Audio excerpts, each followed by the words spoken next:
All right. Pete Spadaro. Did I say it right? Yes, correct. Of course, of course. Well, I'm of Puerto Rican descent. I believe that's Italian though, right? That is Italian. It's born in America, but second generation Second Italian generation.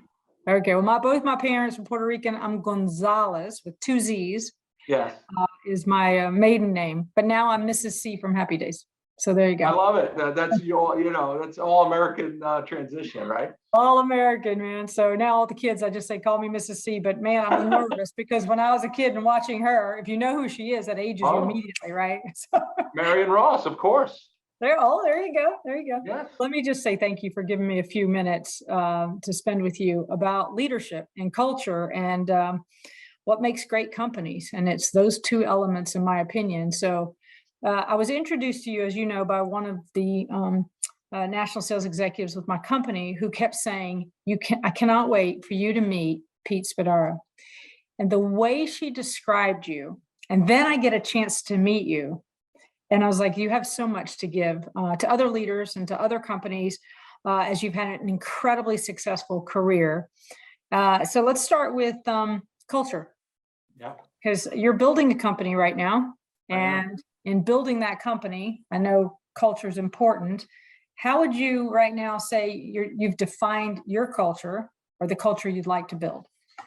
Well, Casey, thank you for those kind words. And, culture sometimes is an overused word. It's thrown about very loosely and liberally, and maybe it doesn't really have the impact it should have. But I mean, culture is really about, having your team and your colleagues just want to go that extra mile to, support. And it's not I mean, you need that personal relationship, I think, to drive culture. You Sure. need that comfort, you need that collegiality. But in a broader company culture, I mean, that transcends function, it transcends all different areas of the business. And I think keeping, one of the things in JenaValve, and I'll digress, is having people from finance or the R&D team walk into your office and say, well, it's really nice to have you here in the office because I'm out on the road, I'm traveling, because Sure. it's an energy. There's an element of fun, of discussion, of banter. Sure. And, that, I think that overarching culture, when somebody wants to leave at 5:30 but stays till 7 to get something done that impacts what you do, I think that's an element of culture, right? When somebody will work on a weekend to complete a slide deck or to submit something that needs to be submitted that could wait till Monday but wants to get it done, that's a culture. That's a cultural foundation that kind of permeates a company. And with JenaValve starting from scratch on the commercial side, on the field operational side, it's a unique opportunity to embed a culture from day one. And Sure. who you hire has to align with that culture. How you communicate has to align with that culture. And it's not always, laughs and fun. It's most of the time pretty serious stuff that we're trying to accomplish. But, when you have that pat on the back and that recognition, even if it's small. The other day I took, our marketing team out with the spouses who give up their husband, in this case, for, hours and weekends and so forth. And I want them to always understand that I appreciate what they're doing and what their sacrifice is for the betterment of this small company that doesn't have hundreds and hundreds of people, to support this business. So it's foundational. And if you try to inorganically drive a culture, Casey, it doesn't take. It has to be. You have to be true to who you are as an individual in order to disseminate and create. Not create is not the right word, but just kind of. You don't want it to be overt where it looks like you're trying to create something. It's got to be natural. It's got to be organic, and that comes from who a person is. And so I try to be real. I try to be direct. I try to have fun. And my career is the highlight, or the longest tenure of which was 29 years at one company, St. Jude Medical. And my best friends in the world are still there. And it's, it's this very unique industry that we have a shared connection of providing therapy and supporting physicians. And we take a lot of us take great pride in that. And I think it's bringing that element with an element of collegiality, of professionalism, but of, relationships that I think is so important. It's interesting, something you just said, that inorganically creating a culture. So you'll appreciate this. I had a new marketing executive join me. This is many years ago. We've won 28 culture awards year to date, which is a blessing. And, obviously we don't take it for granted. But she told me when she came in and we'd won a culture award, and she had applied for it. She goes, I had been tasked by an executive team. This is before XINNIX, coming to XINNIX, we need to win a culture award. And she said, it was impossible. The nature of the executive team wasn't healthy, and they didn't care about the people. And so they were trying to, as you just said, somewhat manipulate the culture, as opposed to realizing that they were leading the culture. That's right. So I could not agree with you more that it does begin with the leadership team on the kind of culture that's going to get created, because if we love, value, and honor people and they feel it, that becomes part of our culture. So has this happened naturally for you as far as being a leader who cared about their people? Because the way Sue described you was just beautiful, by the way. It's beautifully said about you. But where did you learn this? Or is this just who you are? Well, I mean, I'm innately an optimistic, forward-looking individual. I really don't like look back. I don't go to high school reunions or anything. Probably, that's probably a mistake. But I like to look forward. I like to look at the glass half full. But I was very lucky, Casey, in my early career to have some incredible examples of this leadership style. Right? It's my first job, my first medical device job in Sherwood Medical many years ago, in the mid '80s. I had a wonderful leader that just ingrained this. He lived this. He was soft spoken. He gave you that recognition when he knew you needed it most. It wasn't capricious. It was meaningful. It was timed perfectly. Sure. And he did little things that really wanted you to improve yourself and to improve your situation. And I learned so much from that first job, and it was in medical devices.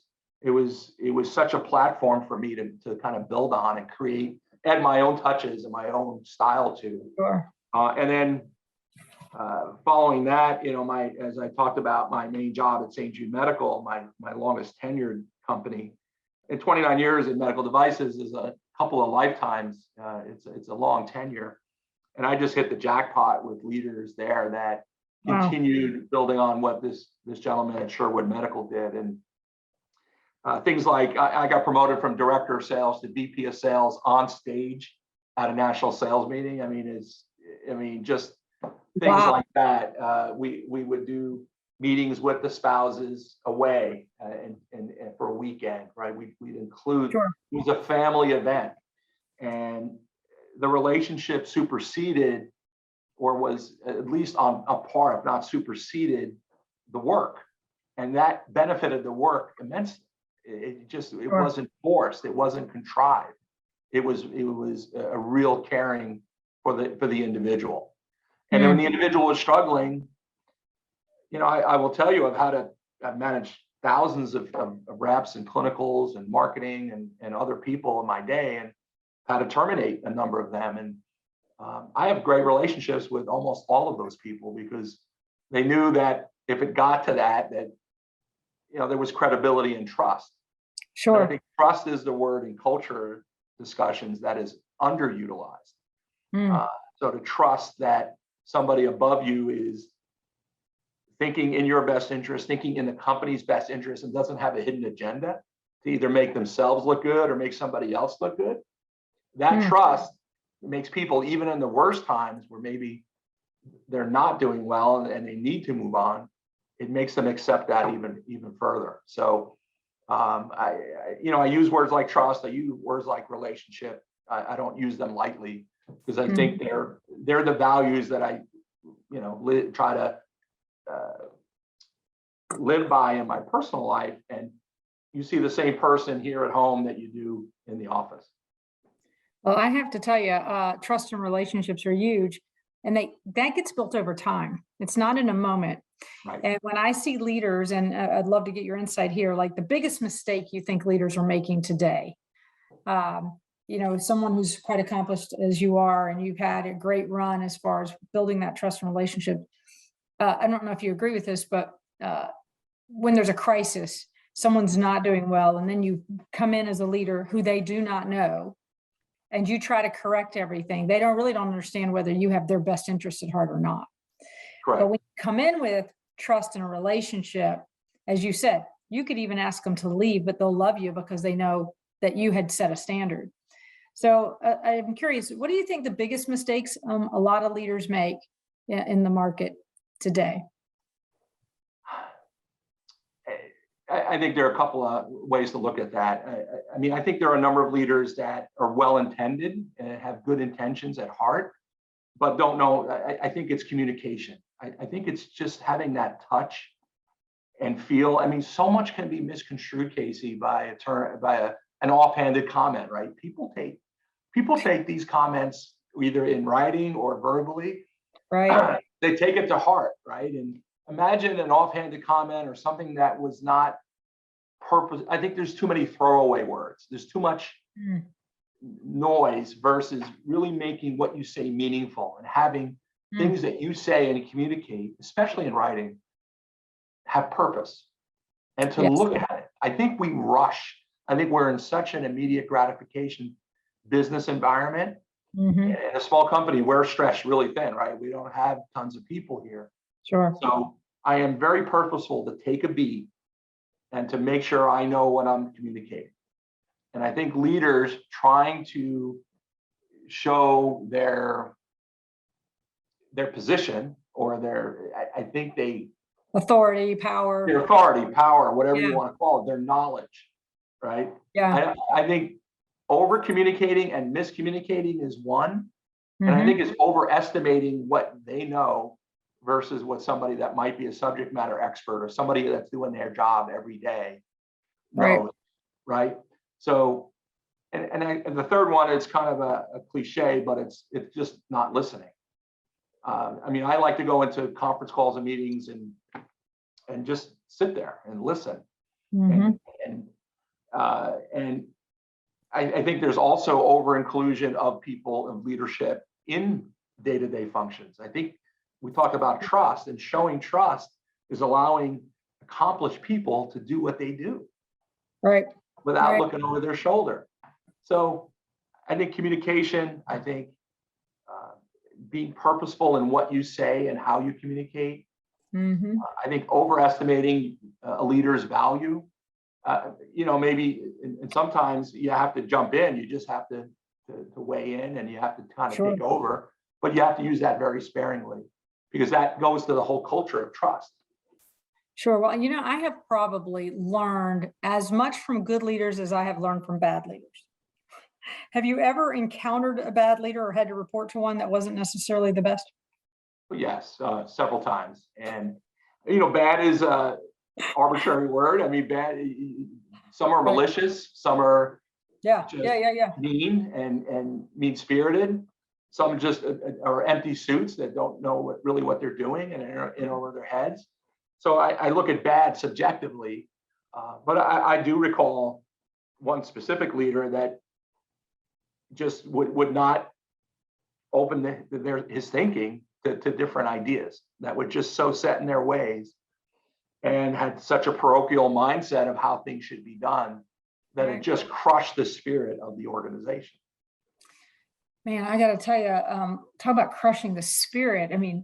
So again, I learned from the bad ones as well as the good ones. The bad ones, what I remember is crushing the spirit. And I also remember you should never, and they would critique in public. Right. And to me, that is the death of loyalty.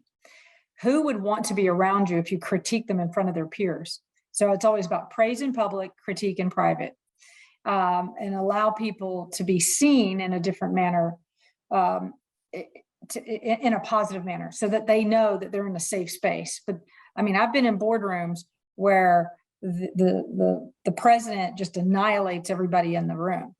Yes. And it doesn't serve well. Nobody wants to stay. And you certainly don't get loyalty and trust. And I think we started with that, right? It begins with trust, relationship. So, so I had to determine for me, my future as a leader would be always praise in public. Always. Well, I couldn't agree more. And also, you know, praise in public and the small thing when you don't expect it is the small praise, the small acknowledgement, right? Even if it's just whatever it is. And I do believe in recognizing with, you know, money or gifts or dinners, or, you know, getting the spouse included. I think there are tangible ways to do that, but sometimes just the small gesture or the small acknowledgement of something in a unique way, not just good job, well done, but in a unique way. You did that differently. You're growing. I really liked what you did. And you have to change it up. It just can't be rote and contrived, right? It's got to be, like you said, think about things you're saying. That turn of a phrase, that one time could really make a difference in somebody's development. You know, I got to tell you, you just reminded me the power of our words, right? And I'm in the middle of writing a book and you'll appreciate it, but where words are wisdom or words can be weapons. But when you're a leader, the words land so much heavier on a human being where they literally, I mean, one thing I learned about from a leader was I'd get voicemails. And the voicemails were the most beautiful voicemails you can imagine. Like you wanted to keep it and you wanted to share it with your spouse. Like, listen to what they said about me. And I thought, man, what a beautiful thing, because it's captured, number one, and very purposeful too, by the way.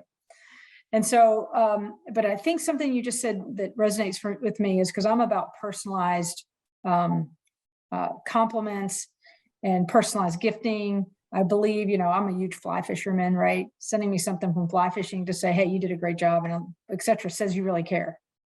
And something that small can have that much, but the words matter without a doubt. And I think especially if you're in a leadership position, and to be really extra careful about what you say and how you say it. Well, and it also goes to listening, right? One of my young marketing people was taking his wife to San Francisco, told me the hotel. And when they arrived, they had a bottle of champagne in the room. So you're listening. You're not just, you know, it's more than this job in this company. Sure. I've had employees with having an anniversary and it shows up at the dinner, the tab's been taken care of. Exactly. I just talk and go, no, where y'all going to dinner? You know, they have no idea what the intention is there. If you could start over, like start all over, you're now a new leader. I know that's a while back, not too far. Wow, that's a while. Yes, it is a while. I didn't mean to like that's not that far. Because I think I'm older than you, so it was just. Oh, trust me, you're not. Oh, we'll talk offline. Yes. So when we're not being recorded as to our ages, but if you could go back and say the one mistake you made, personally made at one point where you had an aha moment, did you have that, or has it always been pretty easy for you in leadership? It's been natural. It hasn't been easy. I mean, I think there's a difference between natural and easy, right? The sports teams, in school, I invariably was the captain, or it just was innate or instinctual. I don't know if that makes sense or not. Right. Yeah, there were aha moments throughout, and to me, I have aha moments now after doing this for 40 years almost, right? It's because you come in the view with different teams and different bosses, and you learn things that you really didn't expect to learn. So I think one of the key aha moments is earlier when I was a regional manager in the 1990, my first regional manager job at St. Jude, and you know, driving around the Northeast, right? With no cell phones, you have to go up to the payphone and put in the credit card now number. You're aging yourself. Yeah, well, yeah. So you don't even remember that. I do. You pull up to the phone, the car was window height, and you put in the AT&T credit card number. Right. And voicemail was a brand new thing. You called on a Monday and you got your numbers for the week. So there was no reporting. There was no CRM platform. Right. And but I remember, a particular situation where I went to see a tenured rep in his territory in New England and went to a hospital. And he didn't know where he was going. He didn't know his way around the hospital. So, and I think for me, and I didn't necessarily, it was an opportunity to challenge in a professional way. And I didn't take that opportunity. And he had some other challenges in his life and whatever. And the aha moment for me was I do more damage by not helping them, by not addressing things when it happens versus soft soaping it or waiting to dilute the impact of it. You want to take advantage of impact moments. Yeah, I call it coaching real time. Because when you observe it and you see it in that moment, it's the best teaching moment. Exactly. And So, 2 days later, you didn't know where the OR was in this hospital you've been calling on for 2 years and 3 years. How was that? If I had handled it in the car and not in front of a customer or anything ever, sure. in the right time at that moment, I would have done more for that rep and the company than handling it the way I handle it. So that was an aha moment. You can maintain your culture, and maintaining your culture through delivering difficult conversations and difficult news that permeates all of that. It does. Well, you're building something special right now, I hear. And so a lot of change happening, right? Everything's new within your organization. So why don't we end with you answering, what are you doing right now that is going to, we'll say, change the outcome of many people's lives?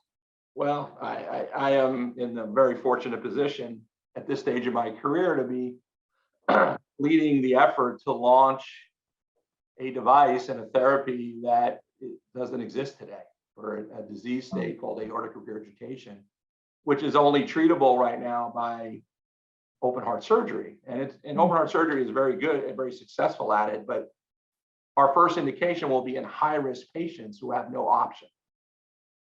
Surgery is not an option. So we have a transcatheter aortic valve that's specially designed to treat aortic regurgitation. And it's the only one of its kind in the world. Everything else is used off-label, and the success rates are very mediocre, if not low. So I have an opportunity now to launch commercially. We are commercial in Europe. We're making an impact in patients' lives that had no options. And I also have a chance to launch a team globally and into markets globally that this disease state is actually much more prevalent than it is in the United States. So imagine being able to be responsible for launching a therapy and also putting people in jobs to support the therapy that could be just a seminal moment in their careers.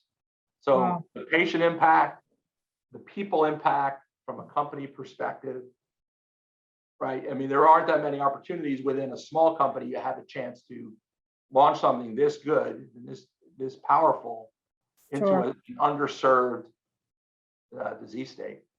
So that, again, the device is brilliant.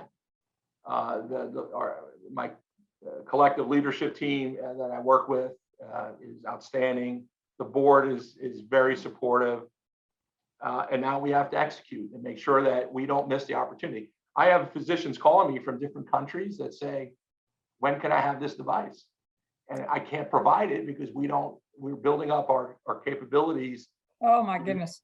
And it kills me because it's like there's some mother or father out there that is 75 years old that has a lot of life to give and doesn't have surgery as an option. And I just don't have enough product or people to send to Brazil, which is the example I'm talking about, in order to launch this product. And imagine, by the fact of where you live and where were raised, and even in the United States, there are certain, the United States, we can refer to clinical sites, right? There's a Right. little bit more you can do there. Sure. Europe as well, where commercial, we can refer patients if they really want this. But, it's frustrating to me to not be able to provide something I know will help people. That is, by the way, what a blessing it is to have a career where that when you mentioned patient, and I appreciate you said there's a mother or father, these families, right, that are going to be impacted by what you're doing, that's just got to be incredibly fulfilling for you. On top of the fact you're just an amazing man, an amazing guy. Thank you. I appreciate it. I hope so. I want to be amazing for my wife and 4 kids and my adult 4 kids and my 2 grandchildren. And that's the priority. But like I said, being true to what I am here with the family and what you hopefully see in the office is not that different of a person. And I think that's the consistency I strive for. I will appreciate you sharing just sort of your heart and where you are. And you don't normally get to see that among many executives where they really share their heart. And I appreciate it because I sort of lead with mine. I love and care and value my people, put my arms around them and go, hey, I'm here for you. And, we teach transformative leadership. And we have to obviously live and breathe it in order to be able to teach it. And so we model it.